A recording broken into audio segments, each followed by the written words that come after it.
بسم اللہ الرحمن الرحیم، السلام علیکم ورحمۃ اللہ وبرکاتہ۔ چار چیزوں سے اللہ کی پناہ مانگا کریں نماز پڑھنے کے دوران۔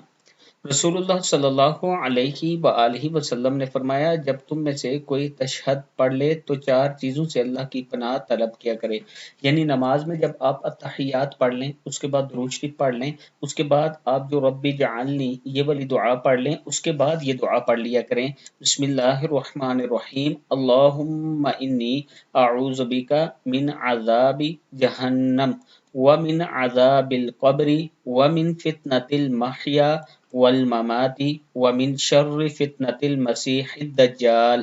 اے اللہ، میں جہنم کے عذاب سے اور قبر کے عذاب سے اور زندگی اور موت میں آزمائش سے، مسیح الدجال کے فتنے سے کے شر سے تیری پناہ میں آتا ہوں۔ صحیح مسلم کی حدیث ہے۔